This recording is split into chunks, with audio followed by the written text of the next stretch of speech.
All right.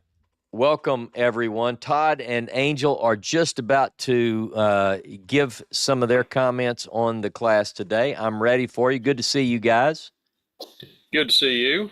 Um, First off, I got kind of like a whole little few pieces of notes here I wanted to start off with. Sure. Because it was really a good class. It really had me going back and forth with a few things. One, can you explain a little bit better detail the Shemitah during Sukkot? I mean, are we supposed to, like in the seventh year in Sukkot, are we supposed to still let the land rest? I mean, you haven't planted anything anyway, but Well, it's a good question. I think that if we were to adopt these principles, that it would bring blessing. I mean, I can't see how it wouldn't work. And there is something now.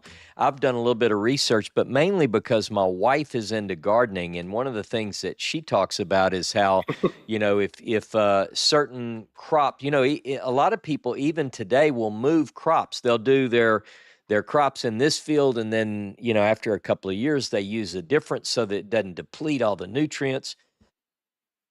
So there's some of that goes on even today. I'm not an expert in this field. However, a lot of the rules that are presented in Deuteronomy and in the Pentateuch are specific to when you're in the land, right?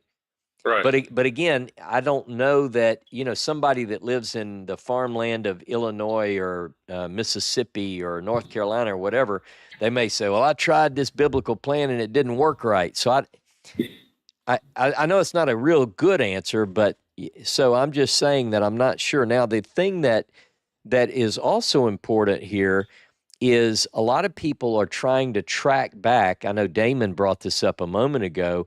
How do we know which of the years is the year of release? How do we know that, which one is which? And so that's the other question. Should you do it? When would you do it? What are your thoughts on it? Well, we have the same thing too. About a third of our backyard is raised garden beds that we built, and we on the calendar that we use on the fridge, which is the one I was explaining about last week. Yeah. There's also spaces on top to keep track of the 6 years of the garden, and then the seventh for the rest. Yeah. And we haven't really done anything for a couple of years anyway, so I guess we get plenty of rest. About time to start up again next year. But if you have a good year, you can definitely do all the canning and everything, so you're good to go for the next year, which is what we do. You guys, by the way, I've had a little bit of chance to chase down some of the things that you've worked on, and I'm really impressed, and I appreciate that you posted some of those things in the Discord as well, because I want to look into this. And but you guys do canning and all as well too, right? Mm-hmm. Okay. Yeah, she's got a bunch of stuff on her YouTube channel about canning. Right. So good stuff. Yeah, she's a genius at that stuff. Something else too I thought was really interesting. Now, as far as in Exodus 23, when you're mentioning the festival of harvests and the first fruits of labor, I'm assuming that's during the counting of the Omer. But the interesting thing is the first fruits that you're going to have during that time is wheat. Yeah. Because if you think about it, Israel is not that much different from where we're at here in Virginia as far as climate. There's not a big amount of difference. So it's just kind of interesting so what would be grown during that time? Wheat. As far as literally. Yeah, and what verse are you referring to? I didn't have my Bible ready. That was Exodus 23, 14 through 17. Oh, okay. But when it talks about the first fruits of the labor, I'm just kind of thinking, what first fruits? Yeah. And something else, too, was interesting. When you mentioned in Deuteronomy 16:16, it mentions the three festivals, the unleavened bread, the festival of weeks, and festival of booths. Yeah. And my thought on that take was, okay, so the three festivals that are mentioned are from produce, what you grow. Mm-hmm. No mention of sacrifices. Think about that for a minute. Yeah. But the holy days that aren't mentioned are sacrifice driven. And it's Now I'm going to also have to think interesting, about that. That's keep and going. Yep. it's interesting that Passover is not mentioned either, and that's a sacrifice day. Yeah, in fact, there's quite a bit out there. People have put forward different ideas, but we get, just like I read today in Nehemiah chapter 8, where it suggests that they didn't do this since the days of Joshua. You get the same kind of language about Passover too. You get the same story, and people say, well, it didn't happen since the days of Samuel or since the days of the judges, and so there are incredibly long gaps. At least there are gaps, and then the question really becomes, you know what? Did they ever really do this? And then the other thing that I find in a lot of really good academic studies that make you think is that at what point did there become sort of a conflation of Pesach and unleavened bread? Could it be that unleavened bread was the first stage in that? It was more of a farm-driven kind of thing. And then later that the story became embellished. That's one of the things that people have proposed.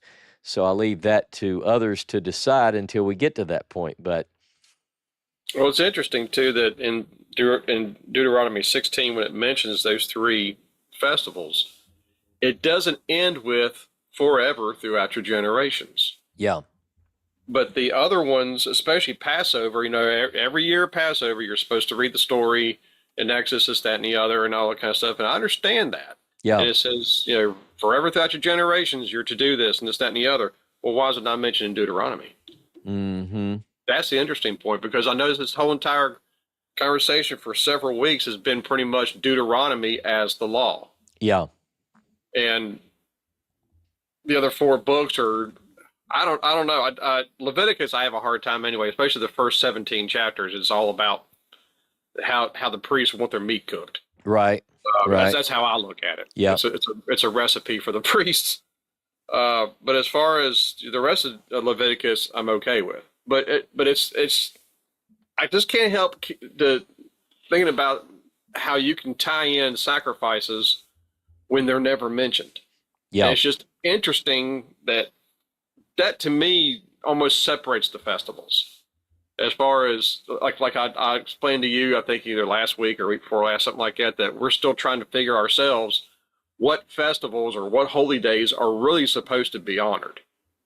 And I can understand the three festivals, but as far as the high holy days, we still question that. It doesn't mean that we don't do them. Yeah. But we're still questioning that. Are we really supposed to be doing that, or is that just something the priest came up with because they can eat off of it?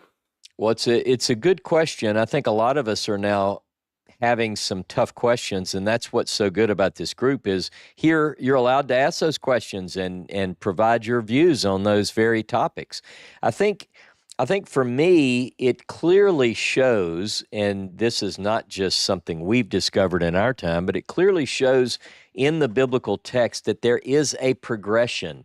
There is things become more detailed as we go, so that by the time you get to the late biblical text, you certainly have more of what we tend to think coming into this study as being the case all along. In other words, Yep. This is one of the things that I've noticed, and it's why now more often than not in my teachings I'll say, hey, this is a late text. Notice that by the time this text comes, Ezra and Nehemiah, that what you're dealing with here is something that's fully developed into something that it wasn't like in the beginning, I think. And I think that's what we Right. see, not just on sacrifices, but quite a bit.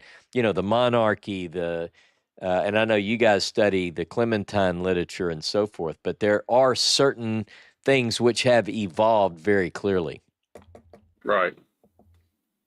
That's all I got to say about that. All right, good stuff. Well, stick around. Maybe you'll have some more stuff. All right. All right. Thank you. Appreciate it. Brother Dave Tyler, how are you, my friend? Shabbat Shalom. Hey, sorry we weren't quick enough to fix everything last night, but Seth needed an all-night job to get it right. No, I love Seth so much I can't tell you. And anyone who's complains about the minuscule money that we give to you is I'm I have a potty mouth, so I'm not going to say what I. Be careful. Be careful. I know there's religious people here. I'm not. But I'm going to say this couple of things. In the United Israel World Union, David Horowitz said, we must get rid of the Greco-Romanism or the Hellenistic thought. And it is pervasive. And all parts of religions, especially. Obviously, the Christian, you know, views are very Hellenistic, and so is a lot of Judaism, and and um and it's something that I just would mention, is one of the things that guides me because I really like what David Horowitz set up in United Israel World Union, a Yeah. place to study the Hebrew Bible unfettered. So people are going to say things you don't like, but I still listen to what everyone has to say, unless they're crazy like some of the people that Seth had to push out today. I love that. Well, we gave him a few chances, Um, anyways, wanted to say one other thing. I mean, if we really look at what we celebrate as the Sabbath day, we have no clue that this was the original Sabbath day. What I mean is there wasn't a continuous a celebration of the Sabbath as we know it. There are rabbinical people that say Saturday is the Sabbath. There are all kinds of people, and that's the day I celebrate. But if I stood before God and He said, "How do you know that this is the Sabbath day?" I'm just saying we have to be sober when we think about these things. People don't like that, but those are the facts. So guessing what a Shemitah year and all these other things, when is the Jubilee, those are guesses. And a lot of them, I mean, the Sabbath as we know it has been celebrated on this day for two millennia, at least, I think. And so I'm not saying, but I'm just saying if I was to really say, are you 100% sure? Well, I'm 95% sure.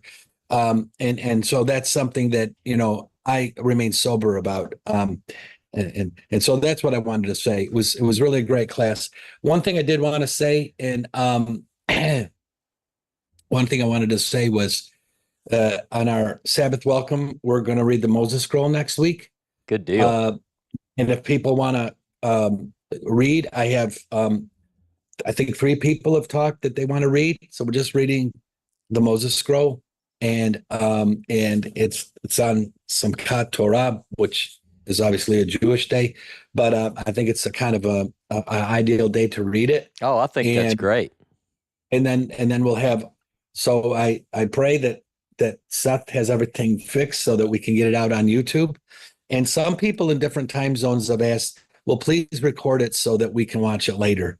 So I want to do that. And Patty wants to do it. And we want other people reading it. We don't want to. So what we're going to try to do this week is to, allocate certain paragraphs so that we know 1, 2, 3, 4. We don't just sit there and I see JJ. Yes, I got your email, JJ. So I'm at United Israel Northeast, one word, at gmail.com. And Patty's going to hopefully be helping set up the schedule because I'm going to be in 4 countries in 5 days, and none of them. So I will be looking. I'll be looking at it, and trying to help. But I get home at midnight on Thursday, so I just want to make sure that everyone knows that we're going to do that, and just to see how it goes, and maybe we'll even time it or something, Ross. And then afterwards, we'll have a discussion about it. And I like people's opinions, pro, con, or indifferent. We're open-minded. That's the one thing that we have.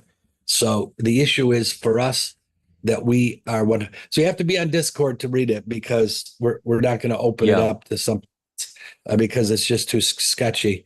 And I was trying to say to people in the YouTube today, Discord was one of the ways we got away from those ugly people that did ugly things before to us. And so security is a big thing because people want to do that. So having said that, if United Israel Northeast at gmail.com. Send it to us and we'll partition it. We'll kind of take, if there's 8 people, we'll divide the whole text by 8 and let people read. And we'd love to have you on that talking too, Ross. I know on the Shabbat welcomes you don't talk because you have the Jono thing, the Torah pearls, and you have, your Hebrew class and you have your Shabbat classes, but you are one of the most you're one of the most the biggest experts on the Shapira scroll and what it means. And so I'm just throwing that out there. Hey, Anyone that's going wants to be to help? fun, Dave. I love the idea. And just while you're on, I'll tell people on the Sabbath, we always put it in our weekly newsletter. What Dave and Patty have done is open up their home on Shabbat. And, they always give something really good, usually brief. They keep it brief, but that's because they want to hear from you. Yeah. But like, Dave and Patty will often come up with the word of the week or whatever. And Yeah. anyway, it's not like we've really done a blitz to try to publicize it, but No. this group for sure is welcome to join. And I think that's a great idea, especially Yeah. that since it falls on Simchat Yeah. Torah. And, Yeah. I Yeah. think It you're was going to just have all quite a few volunteer to read. everybody lined up, and Patty did give a great talk last night. I'm sorry it wasn't recorded and put out to other people, but I told her, give the talk again. Yeah. And one of the things I would encourage other people, uh, Dr. Tabor encouraged us to write, um, even if it's just for yourself, or write your ideas down. And writing a book is a much larger thing, but I'm in a process of doing that. And the other thing is when you do give talks, you get better at giving talks. It's something that Patty gets very nervous, but she's extremely intelligent and understands a lot of these issues. And so she did give a good talk last night. Yeah. And she's like, I didn't get recorded. I go, there'll be another time and another day, and you can improve it. So she spoke about the Hebrew word Sukkot last night, and I will put up her slides on Discord so you can see what she was talking about if you didn't happen to catch it. And I that's all I really had to say today is that I'm really looking forward to it. And I do like these discussions. Yeah, and just one more point on the last night. Sure. Last night, I hope she does understand that there was no way that we could foresee that a computer would crash and that Seth would work all night to fix it. So it was just a bad deal. Yeah. In my old days, I said it would have been the devil, but I don't believe in that anymore. But it's it's the evil that men do sometimes. Maybe.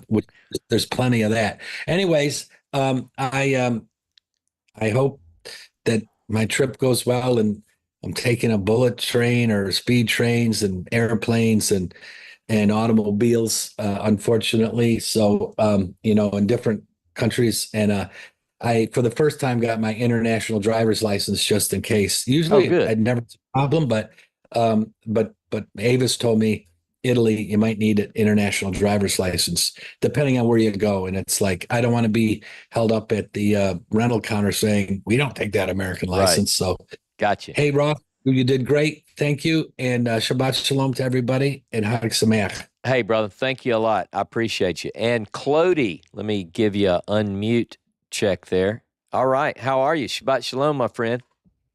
Hello. Can I yield to Dr. James and then I can come back? You can do whichever is your pleasure. Mute me again. All right. I'm going to mute you again then. We'll let Dr. Tabor go. Age before beauty. Dr. Tabor, how are you, sir? I'm fine. Just have to figure out what Clody has in mind here. But just kidding. So she can refute what I say. Hey, All that's right. a good. Just a few things. I always collect things as I listen to people. But David, first of all, Hashem be with you, Elohim of all Elohim in your travels. I know some of it's confidential and not to be shared other than face to face, but we're all pulling for you. We know you're fighting for the right cause of justice and righteousness filling the earth. Mm-hmm. Um, I just had a couple quick things on unleavened bread. I think that the passage in Genesis 19 of the flight with the destruction of Sodom and Gomorrah, we've talked about it often, but um, it always struck me, and I didn't get to hear all of Ross's talk, so he might have said this, and if he did, we'll just further emphasize it. But if you remember that account, it's a so-called J account in Genesis 19. And the main thing you get in that account is hurry, hurry, hurry, get out, get out, get out. You're in danger. You're going to die.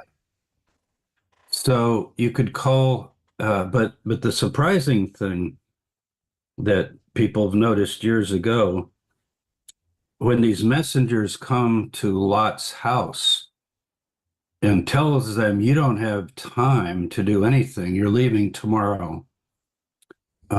Lot's wife, remember the famous Lot's wife, we don't know her name, except by legend, she bakes unleavened bread quickly. So you think of a quick meal. And then, of course, in our Deuteronomy 16 passage that's been referred to quite a bit, it's actually called the bread of affliction. But let me just read that again because it has a few other things. And again, this is partly going over what Ross said, but I'll give my summary point at the end. You shall eat no unleavened bread with it, talking about the Passover or the festival of unleavened bread, really. It's the bread of affliction, for you came out of the land of Egypt in hurried flight.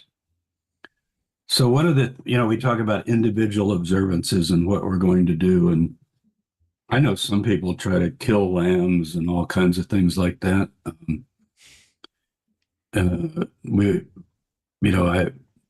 I've never done that. I don't plan to do it. I'm pretty much vegetarian, vegan anyway. But the notion of 7 days of unleavened bread, where it really comes home to me, I bake my own. I like doing it, and I do it in haste.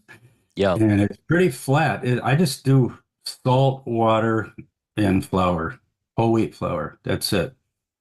Believe it or not, it turns out to be pretty tasty bread. Everybody in the family eats it for a week. I make a lot of it. So I don't buy matzo or crackers or any of that stuff. I like the idea of, so an illustration last year is I got home, or this year, I got home, can't even remember where I was. I wasn't in Israel. It was somewhere else, but it was a long trip. And I got, maybe it was was it after our meeting? Might have been. Yeah, it was after our meeting. I got back. Ralph and I flew down to St. Francis. That's right. Yeah. So I'm arriving at 5 o'clock Passover night. And it just happened that way. It was actually the Seder that night, going by the Jewish calendar. And Lori met my wife, she's home and she's got all this stuff ready for, kind of a traditional meal, not very traditional, but whatever we want to have. And she said, but I didn't get any unleavened bread. Do we need that? Because she's not really overly into the details of this. I would say, yeah, we need that. So I said, well, I'm going to make some. She goes, like now? I thought we would be starting in like an hour. I said, yeah, guess what? It's the bread. You go forth in haste. Yeah. And I've been thinking about this for years, but the reason I'm mentioning it is here's my recipe. Just put 4 cups of flour, put your water according to the consistency you want. And I like a little salt, just makes it a little tasty. You wouldn't have to do that. And so I made it, and lo and behold, I liked it. Mm-hmm. What a recipe. Just water, whatever flour you use. You don't have to use wheat. I used wheat because it was handy. I even use whole wheat. So for years now, I usually, if the family's there, I talk about it, and I've really presented it more along the lines of a festival of freedom, of deliverance, and the parallels throughout history of people that have had to flee and have had God's help in fleeing and being very thankful. And I love the 7 days. I love the way it's stretched out because when you're fleeing an enemy, sometimes you don't necessarily get safe after one day, do you? We think of all the many stories. So something about that fleeing in haste has come to mean a lot to us as we talk about, the festival of freedom. And then that connects to the Moses scroll because of the idea of it's basically you came out of Egypt and Yeah. you were delivered and so forth, and therefore you have these things to do. So that's just a thought. Love to hear anybody's comment on it. The other thing is about Jubilee years. Boy, like Ross, I've studied this for 30 years. Every view possible, I suppose, and people like the name of God, people, so-called name of God. God doesn't actually have a name, as many of you know. The names people call names aren't names, even though they're called names. But you have to know what name means in Hebrew. But anyway, Ross mentioned this earlier. Everybody's, whatever name you think, you can say that name and tell me I'm wrong, but you see what I'm saying. We could spell it Yod-Heh-Vav-Heh or El Elyon or El Shaddai or whatever. These are designations describing the Most High. And the Most High is really the best designation. El Elyon. I mean, how do you go beyond that? But it's not a name. And Yah-io, Yahweh, or Yehovah, again, it's describing the name. So in the same way, the calendar, how people dig into it, and they get so entrenched with the Jubilee and then the Sabbath cycles, and whether it's 49 years or do you actually add a 50th year, which it's easy to read the English that way, Yeah. which messes up the whole 7 year cycle then, because you suddenly got an odd day in there. You go, well, we'll just keep counting seven. It'd be like the 7 day week, where every 7 weeks you just add a day and call it just blank day. Hmm. And then what are you going to do? Then do you count 7 days again? So Martin held the 49-year idea. I certainly lean toward that. And there are some synchronicities that you can find here and there in references throughout the Tanakh or the Hebrew Bible that seems to lock that in, but it's not the universal view, as you know. But when you're doing math, counting cycles and jubilee years and so forth, it works very well because it keeps everything intact.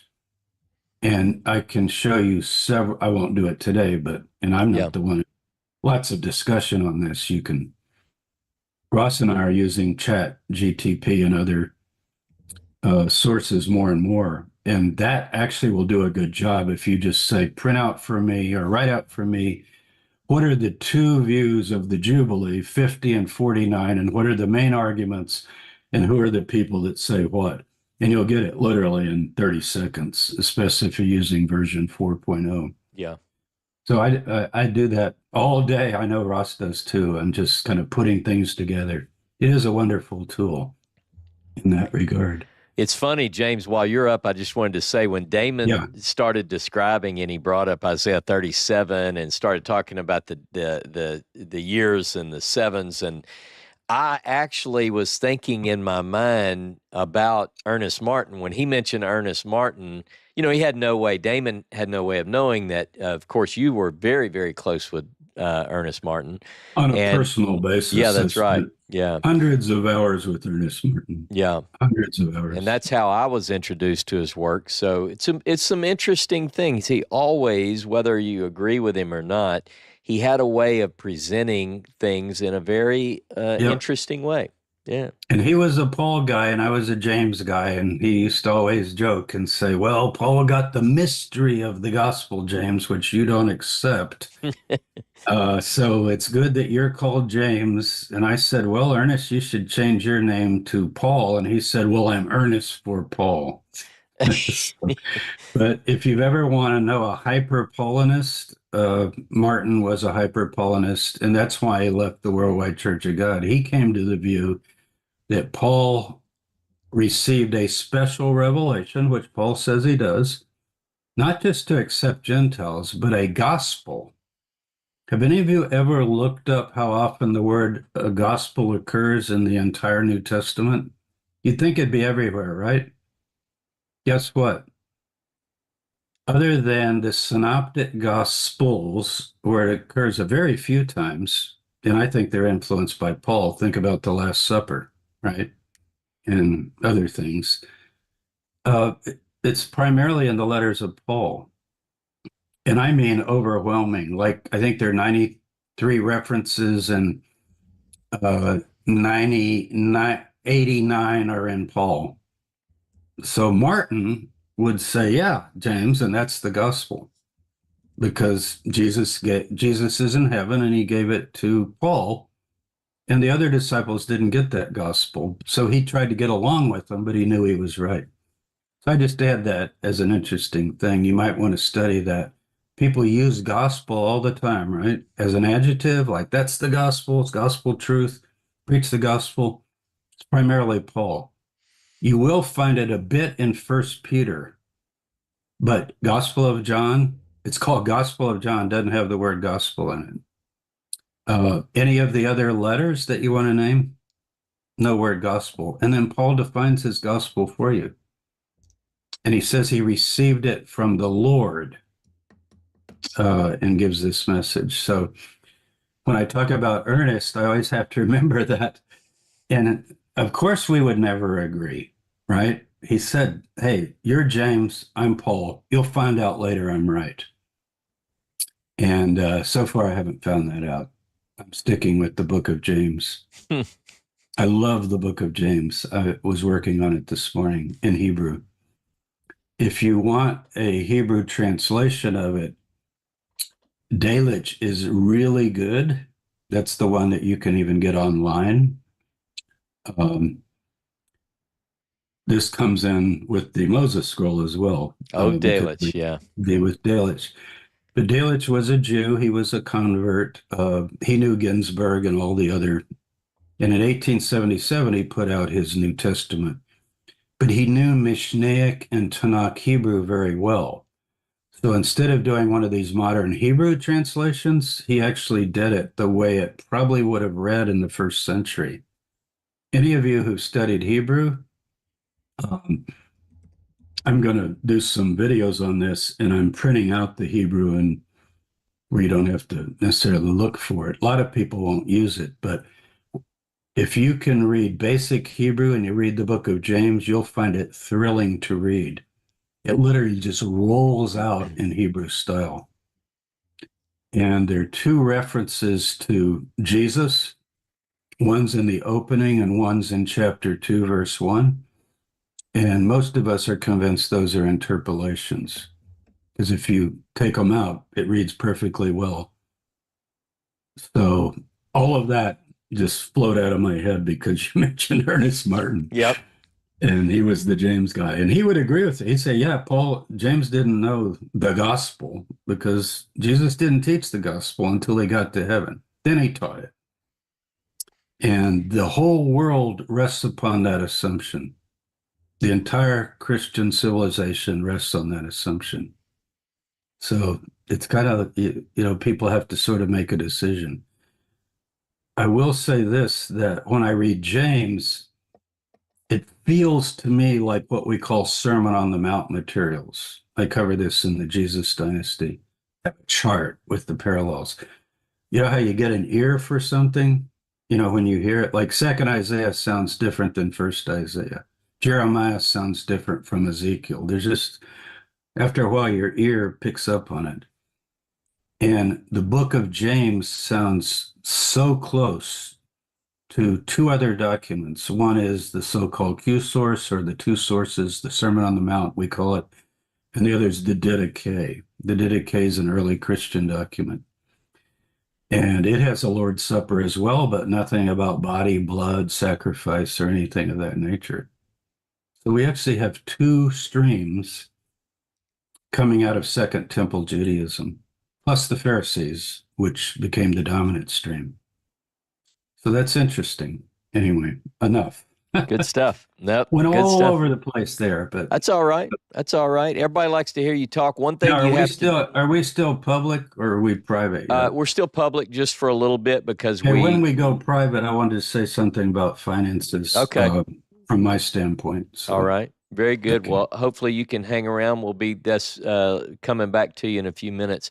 And I do see some questions on the YouTube that I'll pull in, but I want to hear Clody first. Let me unmute and tell us what you're thinking, Clody. Can you hear me? Yes, got you. I wanted to say something not very long. I love the listen, learn, guard, do. Anytime you say it, it's like listen, learn, guard, do. Yeah. And I really love to listen first. And as we listen once, twice, if you listen like repeatedly, you learn. And then after you learn, you have to guard it because sometimes we start to interpret and to go out of the flow. And as we guard it, we always have to do whatever the Word of God says. I think I was thinking a little bit about the feast, and I think that, on my opinion, there are two categories. Mm-hmm. Yep. The first one is guarding and learning the Word of God. And all these festivals are to meet together and to learn and to guard and to repeat the Word of God, the commandments, the 10 laws. That's all they are. At least that's how I see it. I think that's the main theme of the festivals, to learn God's Word. And the other one is Lech Lecha. And that happens when you are in a situation, in a country, or in a place where people do not let you learn, guard, and do, listen, learn, guard, and do these words of God. So I just wanted to point it out, and I wanted to thank you because, during, at least during this season, the current season of the high holidays, I think I had forgotten it. I forgot what the feasts were for. Okay, it was something, a remembrance, it was something to be joyful and to love God and to love life. But on the other hand, the main thing that we have to keep and to guard inside us is to guard God's rules and regulations. Because if you take out the priestly interest or whatever they want out of the feast, if you take out that thing, the things that remain is love for God's word. That's all. Well, that's all. That's some good stuff. No, I appreciate it. And it is interesting, too. The feasts are called a sacred assembly, basically, a holy assembly, a holy convocation. And, these times are set apart to assemble to what? To learn. So I think those are very good points. And especially the secret Sukkot piece where you listen to the whole thing read, as Dave and Patty are going to do this coming Friday. And the point of that is that you internalize it. I think this is great. So, no, thanks for your comments, Clody. I appreciate it. Nadine, how are you, my friend? Okay, you can unmute it. I think those are. I got you. Hi. Hey. Hold on. All right. I hear you. There you go. Hey, look at this. You got the stoles at your house? Look. No, I am the soul. Oh, okay. Hey, good to see you. What are y'all doing? So we're in Washington State. Oh, good deal. Well, I see Lee. Where is Pam? Is she not with you? She's over here. Oh, there she is. Hey, Pam. James Tabor's waving. Hey, this is great. So I couldn't be happier. Look at this. The whole crew is there, and it's good to see all of you together. Yeah. Let's see. It was about 45 degrees and raining, so instead of setting something up, we took this little lean-to temporary, or this little back porch, and we turned that into our Sukkot. Had a dinner there last night. Yeah. Oh, wonderful. Wonderful. I can even show you quickly. Yeah, let's see it. Let's take a tour. I see it's beautiful. The lighting in there is nice. Wow, look at that. Oh, it's beautiful. It's so gorgeous. We're so blessed to have these hosts here and having that time together. This is really great. Do they have a little room where a visiting person could come stay? Like, remember the woman in the box? You do? That's All right. our future plans, Ross. All right. All right. Come visit us. Hey, that is absolutely gorgeous. I'm so happy you guys are together. What, with that much Bible knowledge in one room, throw something really good at us other than this beautiful view. What are you thinking? Well, we've got a ton of books out, and maybe you should ask us this question again tomorrow after we're doing all the studying. But maybe I do have one question related to the teaching. Okay. And it was when you pointed out Leviticus 26. Yeah. I thought that opened my eyes big time. And you were discussing verses 34 and 35. Yeah. And then as you were discussing them, I wrote, an anachronism. Yep. And then you go on, and then you said, "Oh, did you pick up the anachronism?" And then we all started laughing.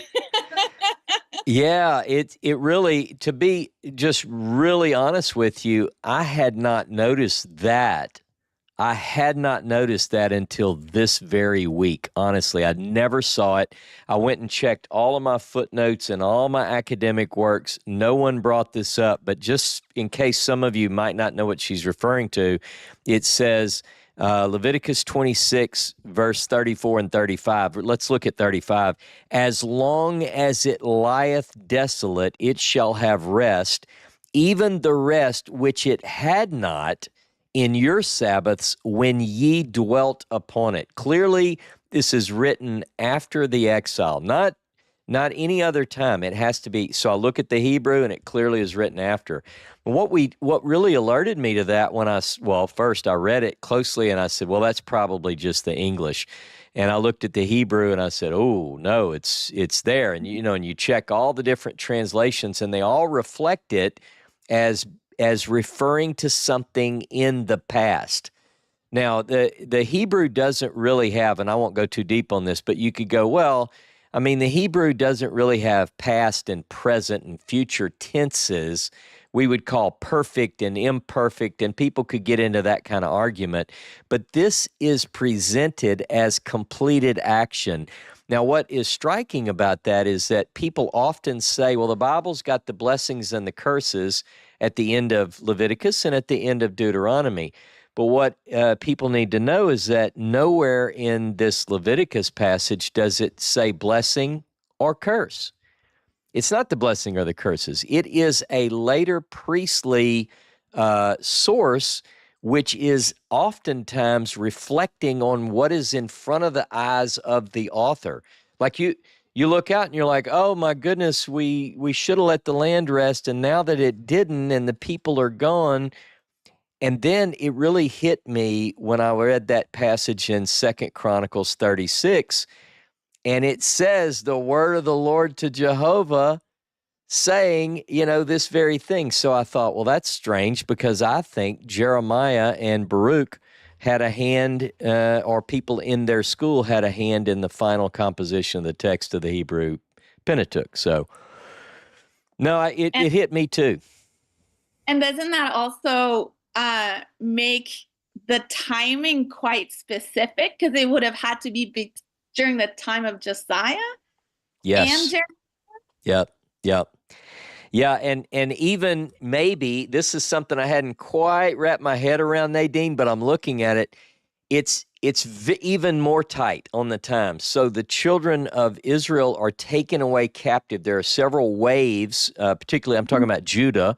Judah is exiled, and then another exile, and then, now Zedekiah's taken away. And remember, Gedaliah, this is how, so I'm working on my theory of the composition of the Pentateuch as I study. This is what we're going to do this year as we work through them all together.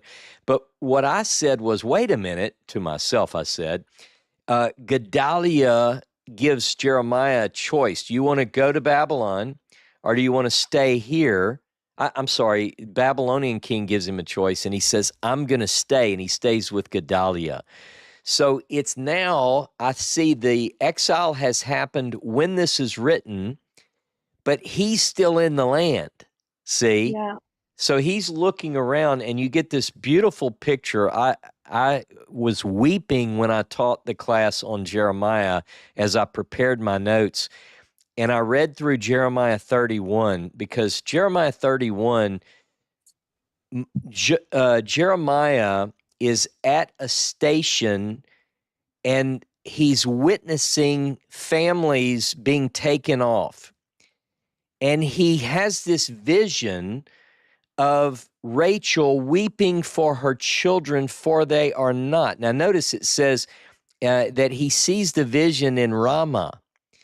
We know that that's where the children of Judah, the people of Judah, were brought as a staging point before being carried to Babylon.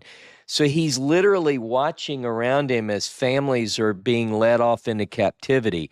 So from that point, when he leaves Ramah and goes back to his place and stays with Gedaliah, I think that he and Baruch put together, before they go to Egypt, they put together the final version, a lot of it. I think it's later edited again by Ezra and Nehemiah. But think about it. They're witnessing the destruction of everything, and they have to preserve the holy books. You see, so it's just like in the Second Temple period when in 70, when, we have stories of sages pulling together the sacred writings and, putting to writing for the first time. This happened in the end of the First Temple period too, I believe. So anyway, those are my thoughts, but I'm with you, Nadine. When I read that this week, it hit me. I've never seen it before. I said, an anachronism. Wow, there it is. Thank you, everybody. Man, I wish I was with you guys, but you have me too. We're getting some airplane miles together for you to come here. Yeah. All right. Hey, that sounds like a deal. You have a wonderful day, and let us know if you have any other questions. We're going to be going with this group for a long time this afternoon. This is part of what we're doing. So great. Thank you. Thank you. All right. I appreciate it. Good to see you guys. And Nikita, I'm going to ask you to unmute. Hey, Nikita, Shabbat Shalom, my sister. Shabbat Shalom, my brother. How are you? I'm back. I'm sorry. I was getting direction. Oh, you scared me. I thought maybe my mic had died again. No, I'm sorry. I'm ready now. I'm paying attention. I'm totally focused. Let me say one thing, Nikita. In a moment, I'm going to go pick up a couple of questions from the YouTube chat before we log off with that group. So, but go ahead, Nikita. Fill us full of wisdom, some of that great wisdom that you always bring. You scare me. I'm a bundle of nerves right now. No. My head exploded a couple of times. I'm like, he hit me with both barrels. I can see the smoke from the diameter of the rifles now. Lord. It was too much for me. I'm completely overwhelmed with class. Do you want to answer those YouTube questions before they get cut off? Because I can wait. I'm good. Let me do that. But I don't want you to forget. See, sometimes I wrote it down. Okay, well, if you will be so kind, let me do that, Nikita, and then I'll come back to you. Is that fair? All right, my dear. All right. And let me make that note for something. Okay, so I want to say thanks to all those who are listening to us on YouTube today as well. This is part of what we do. We want to teach the class. We want you to hear all this. Let me just bring up a couple of the things that I saw as I scrolled through. And these are really good questions and comments. Part of what I wanted to tell you before we go is that if you join the Discord, you'll see the links in the bottom of our videos. Join that Discord and you can post and interact with these other people that you see on the screen before you, because some of you have some great comments all the time. I see Dolores. I follow Dolores on Facebook. She always makes me think, so it's good to see you with us all the time. Sticky Peculiar says that the triennial sounds like the way to go, but he's not going to tell Ezra. Look, Ezra knows all about the triennial cycle of readings. If you missed episode 1 with Jono and Ezra and the three of us, we were all on there together. I was there too. But if you missed it, go check it out. But we're going to be talking about not only on that every Thursday night Torah Pearls, we're going to be talking about the annual Torah cycle, but we're going to bring in a lot of things about the triennial readings as well. So don't think Ezra won't be talking about triennial. Let me scroll through quickly, and let's see. I saw a question here I wanted to bring out, and that is from VN Zadok. VN Zadok. And he says, quick question, when was the Samaritan Torah conducted, before or after Jeremiah? This is a good question. And one thing I can say is the scholarly verdict is still out. But let me just say, I love the Samaritan Pentateuch for a couple of reasons. I love Paleo, and it is in the form of Paleo Hebrew. It's meant to be in Paleo Hebrew because they maintain, the Samaritan congregation, the Samaritan people, that sect of Judaism, if you will, says that they have the oldest and the earliest. But I will say this, what we know from a text critical standpoint, and in this sense, I would highly recommend the work of people like Emmanuel Tove. There's another book on my page called, one second, I think it's called The Text of the Old Testament. You get that, and you can read a lot more detail than I'm going to give you here. But what I'll say about the Samaritan Pentateuch is that it is not older. First of all, it's much later than the time of Jeremiah, and we know this because of the development of the text. We see certain examples where it has pulled together references that are from a much later period. So, but just to quickly answer it, it's certainly not from the time of Jeremiah. The oldest copy of the Samaritan Pentateuch is roughly equivalent to the time that we have on the Masoretic text. So remember, the oldest copy, complete copy of the Masoretic Bible, of the whole Hebrew Bible, is the Leningrad Codex, and that dates to 1008 of the Common Era. And it's a little bit later than that when we talk about the Samaritan. Now, of course, they claim, as do the Masoretic text, that they all claim to come from earlier examples that are identical, and that doesn't hold weight. All right, let me just see. Ellen Hopkins wants James to post, when he has time, temperature and how long he bakes his unleavened bread. So, James, this is something that I want to challenge James to. If you're not already following his work on his YouTube channel, you have to check out James Tabor's, because maybe he'll do a video, a cooking video. That'd be something different. He could cook some good vegetarian meals with some of his unleavened bread. So stay tuned for that, Ellen. Look, I want to say thank you for participating, and please join us next week. I'm talking to our YouTube audience. Join us next week. We love you, we appreciate you, and we hope to see you Thursday night. If you follow our work, join us Thursday night, and if not, join us next Saturday as we jump into Genesis. So good to be with you. Thanks, guys.